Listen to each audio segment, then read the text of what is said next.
our team that we have here today, and thank you for everybody for joining wherever you are in the US or abroad. Thank you for following USLCA. I know we're gonna have some great um, information today, chatting with our teams, but and then a great giveaway later, but I'm sure we'll share a little bit more details in a minute. But since everyone's joining us today, I just want to do a quick introduction of myself, and those of us on the call. My name is Jessi Gomez. I am a current lactation consultant, IBCLC, for the past like 13, 14 years now.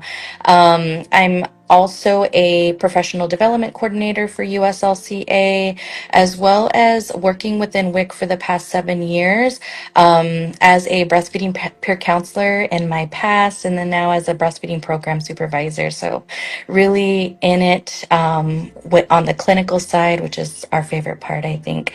And then to introduce Jackie, we have Jackie from Motif. She's a registered nurse in IBCLC and mom of four who has supported breastfeeding families across clinic, hospital, and private practice settings.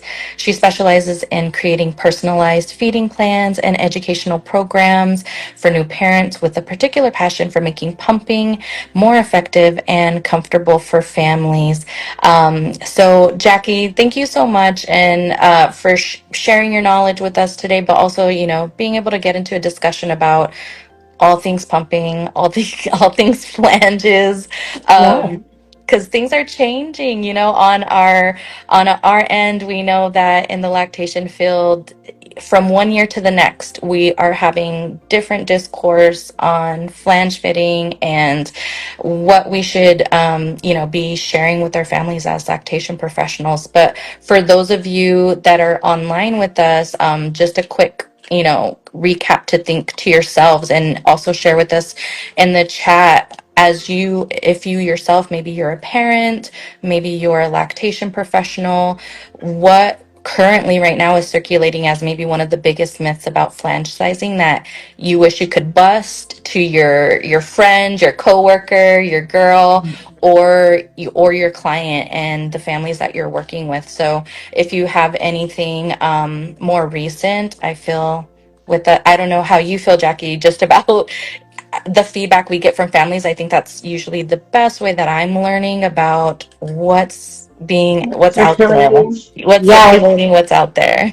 yes. I'm on TikTok going, okay, so who's going to bring this to me, in clinic today? Yeah, that I just had a dinner with some birth workers last night in our community, and one of the questions brought up was, what's the one thing you would tell new moms that you wish they knew? And I'm like, ooh, I think it's just not to trust everything on social media, maybe. Like, that's the source of some of these myths.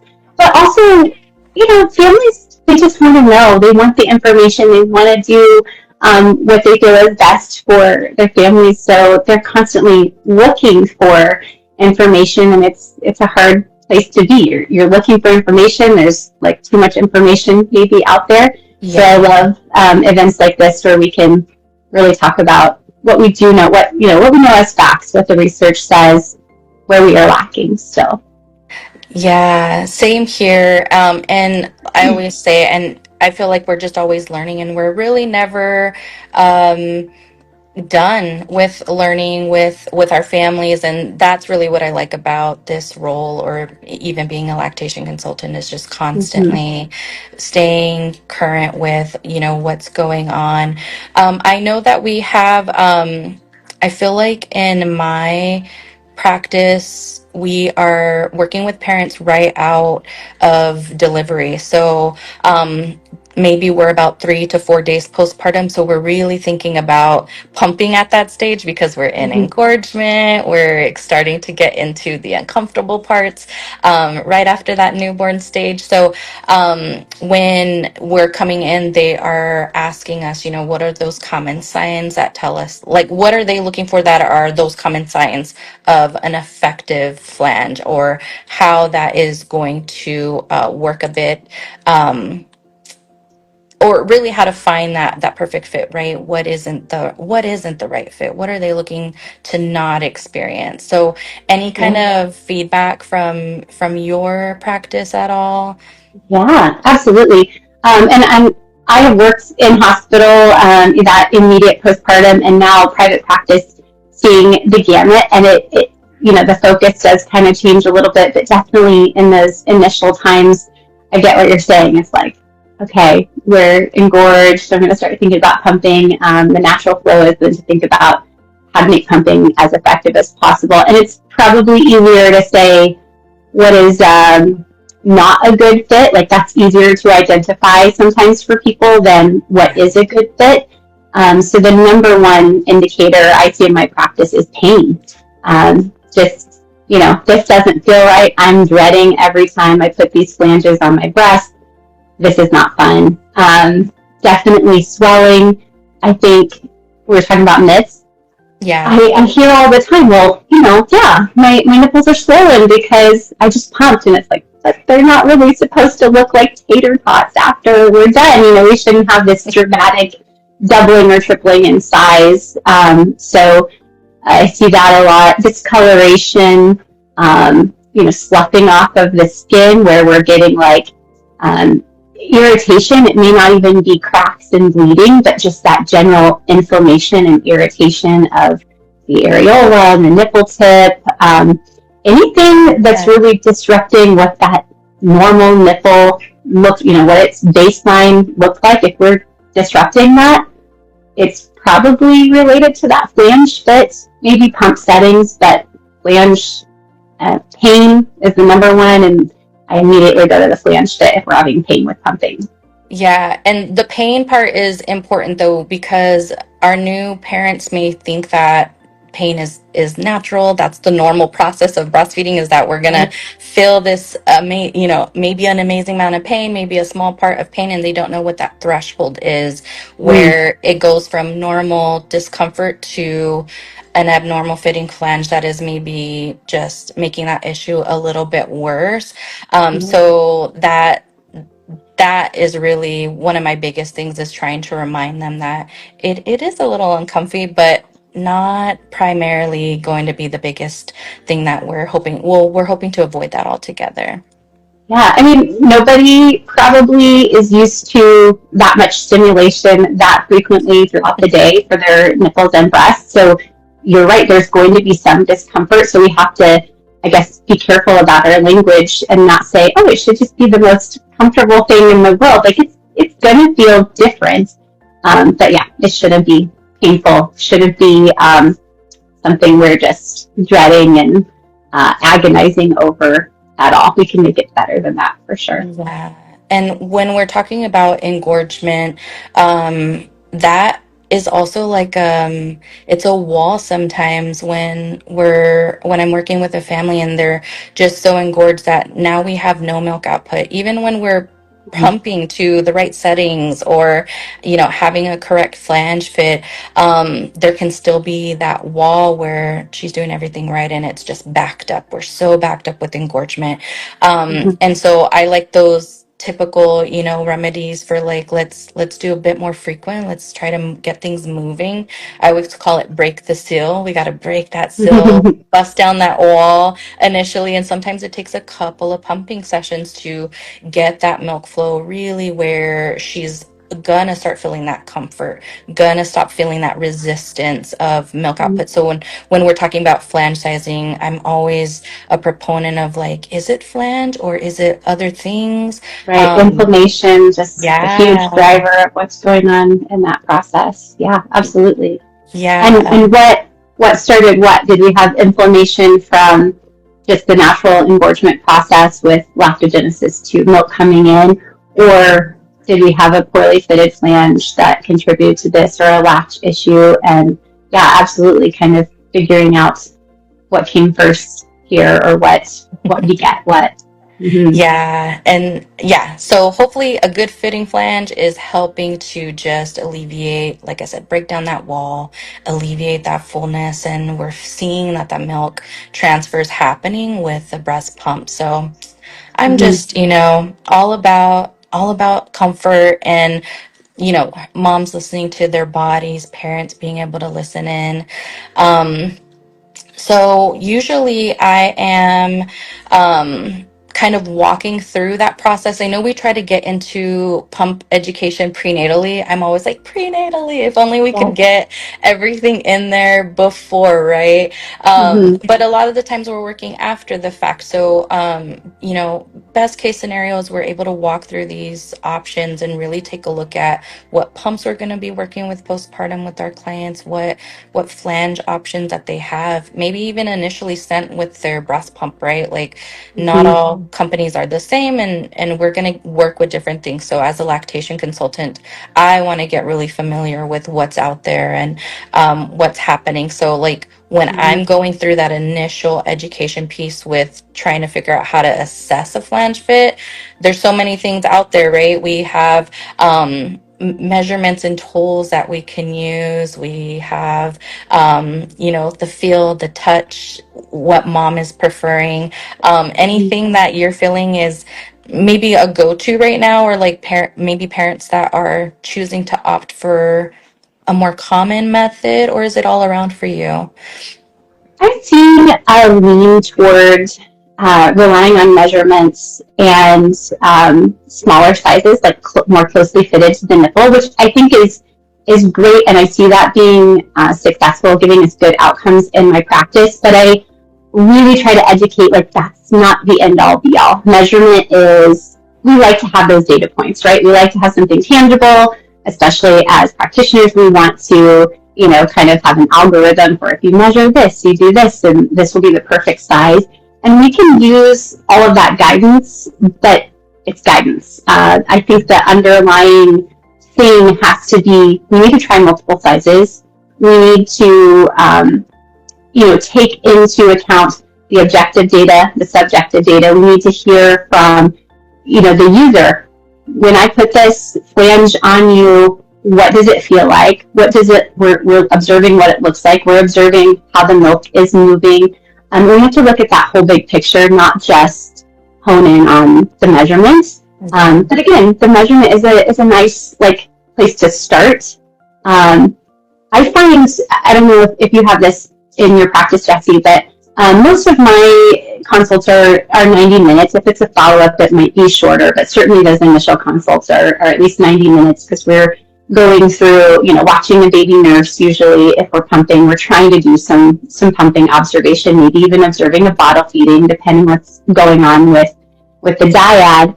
But I don't have time, even in that 90 minutes, to necessarily go through and try 6 or 7 flange sizes. So you're trying to give as much information as you can to help the family be successful when they leave, when you're done with the consult. And so sometimes it's like, all right, let's look at what's going on with pumping. Let me hear what it feels like. Let me hear what you're seeing your nipples look like afterward. Let's get a measurement. Let's look at, the shape of your breast and your nipples, and do we have, cracks and bleeding and a lot of inflammation, and look at that whole big picture, and then provide some guidance for mom to go home and try a few sizes on her own and then give feedback. Because we don't, unless we have a consult that's just set up for flange fitting, we may not have time to really dig into that. So part of it too is like, we need to empower people to go home and really try some things and sit with, how does this feel? How does it feel compared to this other size? Sometimes there's a little bit of gatekeeping that goes on. It's like, you have to be in my office for me to size you. And I'd rather give people information that gives them, here's the information, you go home and try multiple sizes, and empower them to kind of figure out what's best, even if it doesn't fit some of the popular guidance that's floating around. And I think that that's so true. That flexibility part of I feel like we say that to our families in breastfeeding classes, like, oh, it's all about flexibility, and really being able to adapt. And with flange feeding, it's almost the exact same way of, we really don't know how our body and our breasts are going to respond postpartum too. So when we're doing prenatal flange education, that's a whole different nipple potentially from when we're getting into latch practice and when we're getting into exclusive pumping or pumping, every 2 to 3 hours. So I think that is just a great spot to be in, prepping our families to really be flexible. If we're even talking about like nipple damage, that it means a whole other flange fit due to that damage. So if we're seeing skin damage, we want maybe a little bit more space. Maybe that parent needs a little bit more lubrication and space around that nipple, and she does have to go larger because we've done a little bit damage with maybe a tighter fitting flange or an incorrect pump setting, right? Maybe it's not the flange causing the pain. So I think being able to utilize, like, I like looking at our nipples, looking at our I guess the breast shape even, and then looking at what is being provided by that pump brand. Like, what are we looking at? And then when we see nipple healing and we see that repair happening, that may be different, and we go down a size again. Now we know what to expect or what that flange fit could look like on a healthy nipple, and we do have to size down. So you're right. It's like a not a one size fits all situation when we're talking about flange fitting, because everything's gonna throw you off, and like, a first time mom versus a third around time mom, we don't know what we're going to experience in that breastfeeding session. So just great ways to keep them adaptable is the best way.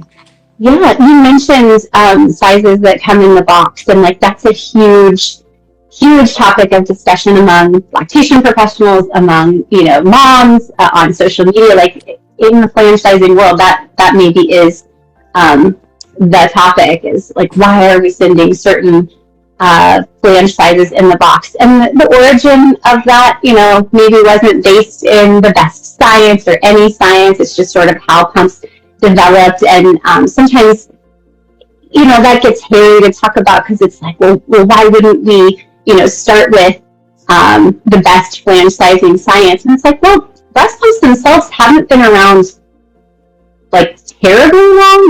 It's still kind of emerging. We're still getting new technology, new data, and the information we have on flanges and flange sizing is still quite limited. So I was just looking at some of the bigger studies, which are still quite small.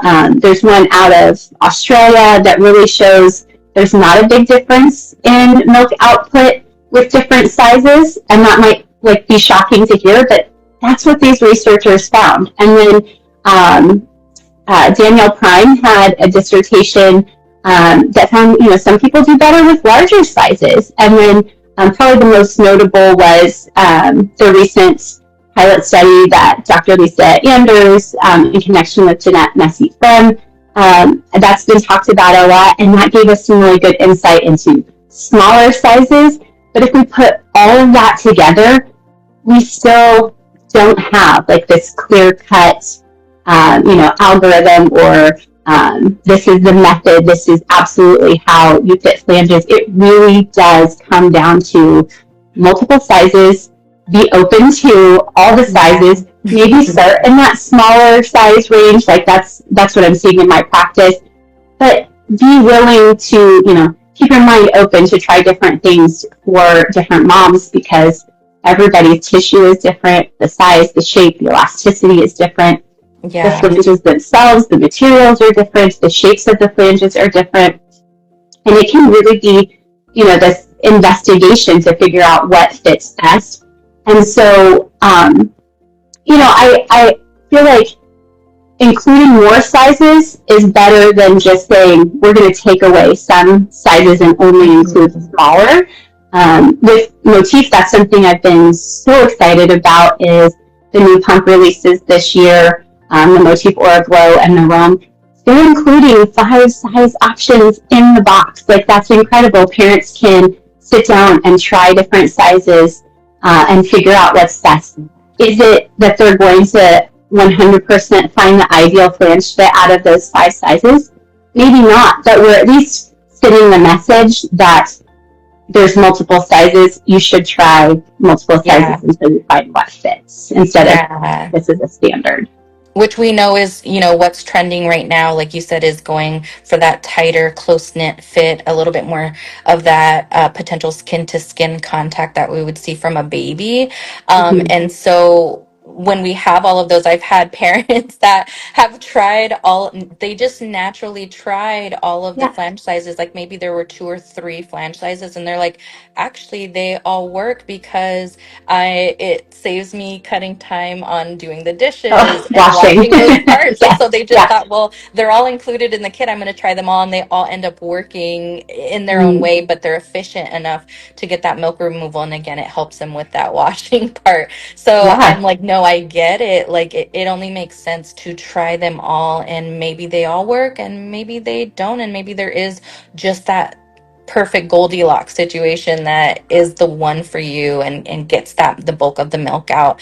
And then a lot of us maybe don't pump a lot, right? We're talking about flange fitting and pumping, but maybe we're doing a lot more nursing, and we hit that breast pump once a week or once a day, and we really don't invest maybe or think about a lot of the times how important, or maybe it isn't at that, on the front burner for some families where that flange fit is like crucial, and they're only using it as needed. And so it's more of a lower, a lower totem, on the lower part of the totem pole for them in those decisions. But I like when our new families are trying those new flanges and they're trying them all out, and they do see that one works better for them versus the other, especially when they're going through that wave of nipple changes.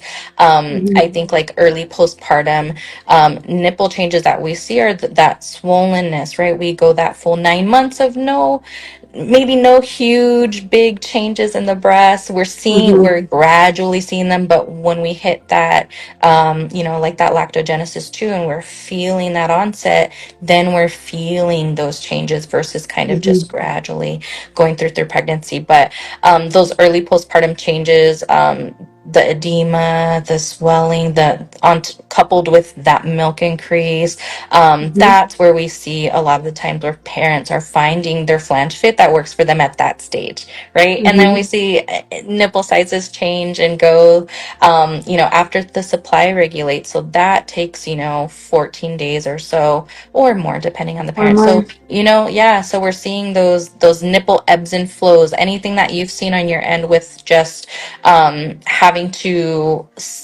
direct them to a different, due to those nipple changes, like different sizes or considerations?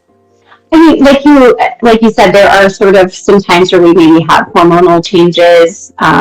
Maybe there's a change in feeding patterns. Certainly, if we're going longer stretches overnight, or we have the return of the menstrual cycle, different things like that. But I just like to tell people, if you found your comfortable size and you're pumping that way for a month or 2 or 3 months longer, and then all of a sudden it becomes uncomfortable, go back to the basics. Go back to trying different sizes and kind of reassessing your nipple size. We have all these apps. We have all these, all the ways to keep our data. And so, I have moms who are like, oh, back at 2 weeks postpartum, I was 17 millimeters, and then I'm 6 months postpartum, and now I'm 15 millimeters, and they can kind of take a look back and say, okay, I saw, where I was at before, now it's uncomfortable. Well, my nipple size has changed a little bit. So, or just the fullness of my breast has changed a little bit because, like you said, there's some sort of regulation that happens, and we have less maybe interstitial fluid in the breast. Like, any of those changes along the way are going to affect how that nipple is pulled, how that skin is pulled, what the elasticity is like, how big the diameter is. Even if you have like a nipple pore, the opening at the tip of the nipple, that becomes a little inflamed. Like, you may need to use a different flange size, like you alluded to earlier, with some irritation. So just not being locked in on, I measured, this is my size and I can never deviate from that, or I measured and I'm only going to try, that narrow range of sizes. We want to try multiple sizes, and if things change, be open to trying multiple sizes again, even later down the road, for sure. Yeah, you bring up the long term, and there's so many milestones that happen over the course of even 3 months. Like you said, if there's, extra stimulation, we're talking about growth spurts at 3 weeks and 6 weeks, or really needing to do a power pumping session, and how that can agitate the skin from what you're normally used to on a regular pumping session. And so we really don't consider, like, maybe we should go up a size when we're needing to do a more power pumping session, or go back to a more rigorous pumping routine where we're committed every 2 hours, we're not skipping. And then that's that increased stimulation that just it wears, it wears on our skin, and we can feel that. So yeah, those long-term breastfeeding changes, we really don't, we're like, oh, you're set after the first month, you're set, and then we don't think about flanges again. But I think, yeah, if we're seeing, an impact on our milk supply, we're seeing decreases. Obviously, we're looking at all the parts. We're looking at valves. We're looking at, what that can be. But I think as a whole, when we're looking at the flange, the valve, our pumping settings, it really all connects with being a part of that care plan that's going to help them get back to maybe what their output used to be, or just trying to see what we can do to help them be successful. I feel like it's hard to keep a stock of everything that's circulating. There's so many more pumps than when I started out as an IBCLC. You're like, all right, cool, 2 pumps. Like, we got this. We're so familiar. And now there's way more than that, and which is great. And our clients are able to find options on all part of the spectrum. And so being able to just kind of glean from what they're receiving and looking at their flanges, I think has been really nice. Like I said, just continues to be a teachable moment for me. But I think, like you mentioned, do you have extended flange sizes now? We're going a little bit smaller. Yeah. And talking about the extended flange sizes, and we've talked about what comes in the box, a lot of times people will ask, well, okay, there are inserts. A lot of companies are doing inserts. Motif has kind of led the way. We have inserts all the way down to 11 millimeters, which is like, yay. But that doesn't mean an insert is the end-all, be-all. But having those in the box sends the message that that standard size is not the only size to try. And we do have some hard flanges, smaller sizes available for like Luna, which are compatible with other pumps. The material, the shape, the size, all of it matters, right? And for that long-term, you're looking at long-term effects. Maybe you pump with one size and it's comfortable, but we have to look at milk output as well and how that's going to impact milk supply long-term. If the insert feels like the right size, but you're not maybe getting as good of output, try the same size in that hard flange. Some people get, a better result with that hard flange. Really, the underlying message always has to be, we can't just summarize into, a chart of, if you're this many millimeters, it's this size. And we have to give guidance like that. Like, pump companies give guidance like that. Lactation consultants give guidance like that.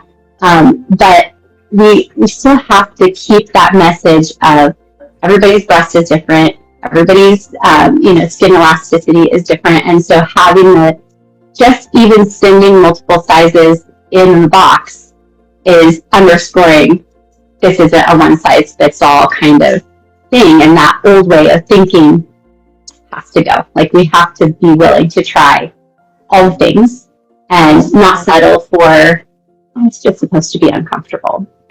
Yeah. I do I love those silicone inserts that are here. I feel like they're here to stay. They just offer a half size, right? Like anything else, like we're not just a 7 or 8, we're maybe a 7.5. I'm talking about shoe Shoe size size. here. Yeah. Yeah. But Yeah.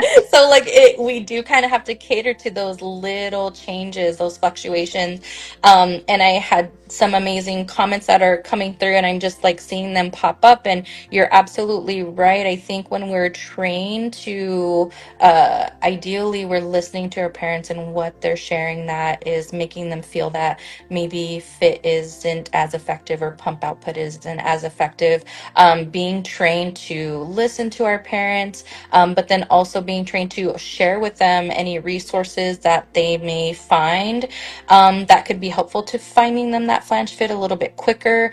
Also, maybe we're accidentally getting information from the hospital that sets in, right? Like we're told something and we just lock into that size. Like they measured me at the hospital and now they said I'm a 24 millimeter and they just lock into that size and they don't want to go down, larger or smaller, because they were just given that guidance. And it's true. It's so easy to remember that one size. We're working with mom brain. So we're like, you know what? Tell me one thing and I will do that. I'm Lock sticking to in. that because they're so committed. They're so committed to breastfeeding success and their babies. And so they want to take that guidance head on. But being able to be like, you know what? I hear you. You're at 24, but we might want to consider something outside of those ranges now that you're 3 weeks postpartum versus one day, now that you're doing a little bit more pumping than maybe what you expected to.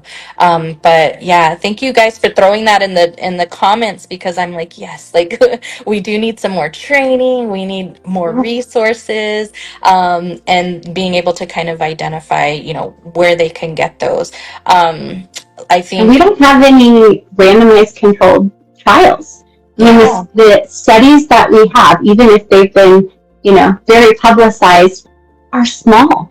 And so we have to do the best with the information that we have to always be just like that new mom, not locked into one thing, but be open to, all right, we need bigger studies, we need randomized controlled trials, we need to be looking at multiple factors involved with how we're fitting the flange, what the nipple looks like before, what type of size were they using before we tried a new size, and how did that affect the overall breast health and nipple health before we tried something new. There's just so many confounding factors that I think we're moving in the right direction, but it's going to take time, and so we have to also not expect perfection if we don't have all of the information that we need to really inform what we need to know about flange size. We do the best we can with what we have, but it's still very trial and error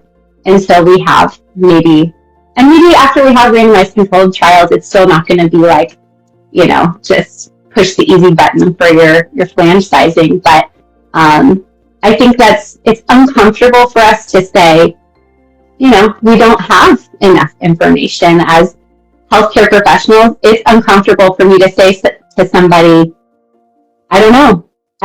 We're going to do the best we can with the information that we have, but we don't have X, Y, or Z data to say for sure whether you should always measure this way or measure that way, or we just don't have that information yet. I saw too, somebody asked, I'm not catching all of our questions and comments, but I saw somebody ask, what does it look like if you have a well-fitted flange, or what does a good fit look like? And I think there are a few key things that we want to look for. We shouldn't have a bunch of swelling. Your nipple is going to expand a little bit. It does in baby's mouth also, but your nipple shouldn't look dramatically different after pumping than it did before pumping. Yeah. As far as what it's looking like in that tunnel, we've heard a lot of it should be free, not touching the sides of the tunnel. That may not be true. You may have somebody, I'm somebody that, I have 4 kiddos. I'm about to say babies, but they're not babies anymore. I have four kiddos, and if I were to breastfeed again, I need a lot of stimulation at this point. So I'm going to need that flange tunnel to touch, and rub. And as long as it's not painful rubbing that's causing friction, that's going to be okay for me. Whereas the next person may be more sensitive and they need that space around the nipple tip to be comfortable or to get milk output. So there are some sort of baselines for what it should look like, but what it feels like and the milk that you get are way more important than what it looks like. Yeah. Yeah, for sure. And we're just thinking about, so many nerve endings on our nipple. So much of that changes. If we're on our third kiddo, not speaking from personal experience, but you're just like, okay, like we're third times around, like, that's really, we're kind of used to that feeling and we feel that. And so we may need a stronger, suction, a little bit more touch, a little more feel to get to those. So it's definitely kind of, just again, you're right, there's just no perfect way, there's no A to Z step method for that, but we're on the right track with just being able to have an array of sizes and willingness to work with them. And I think as an IBCLC, not tooting our own horns, but yes, like we do get to work with our families for a long duration, right? We're talking to them and we're creating that relationship for almost an entire year. And so we're really able to see them through all of these changes where we're just so able to be consistent with them on when those changes are happening, the moment they're feeling that milk production or the output is a little bit lower, or when our babies are going through a growth spurt right now, maybe at 6 months or getting into solids, like what might that mean for pumping routine and changes. And I think that it's super nice to be able to just be able to keep connected with them and keep that care going when those changes are happening. Like we're there every step of the way and we got them. So that's what's really nice about, like you said, if the answer is I don't know, we're gonna find out and we're gonna work with you to keep finding out. So that's my favorite, that's just one of my favorite things about working with our families.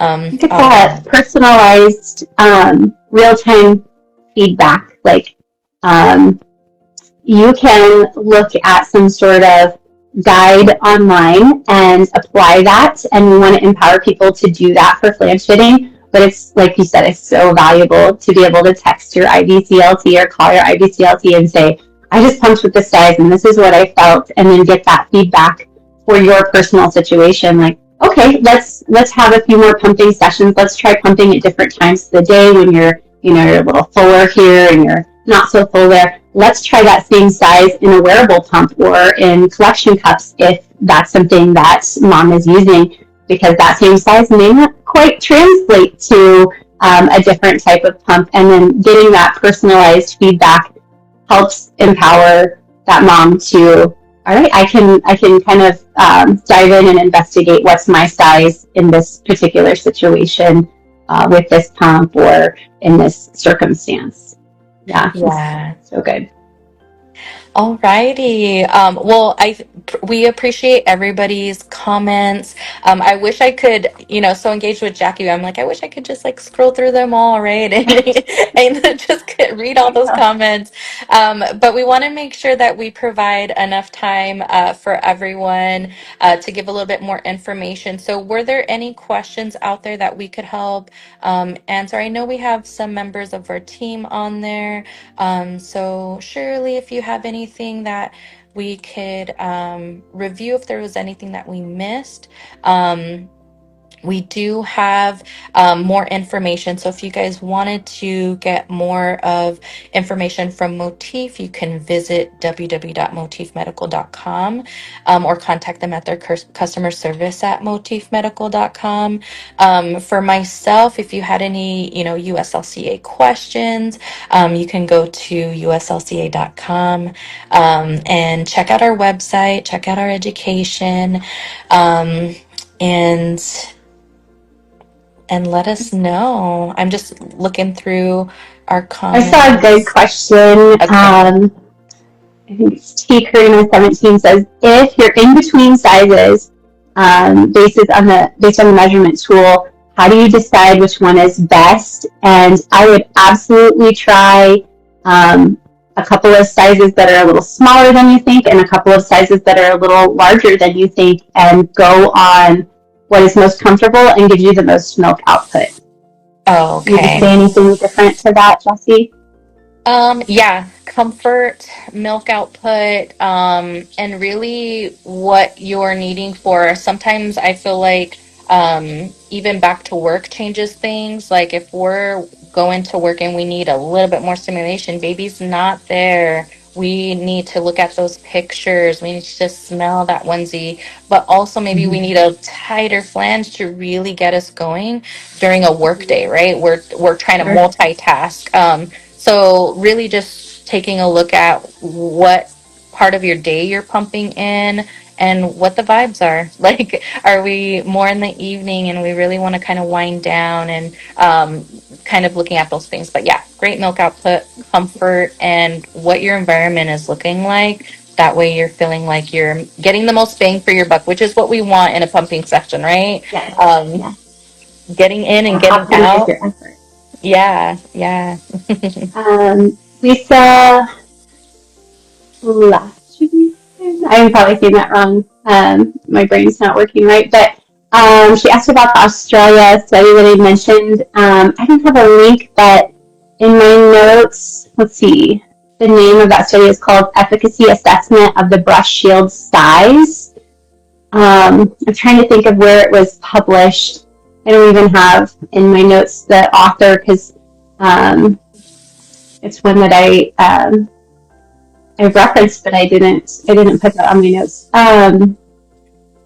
Gosh, I don't know. If I find it, I will link it. But Yeah. the title is Efficacy Assessment of the Breast Shield Size, and it Awesome. was, I think that was from, it's within the last year or two, maybe even 2025 that was published.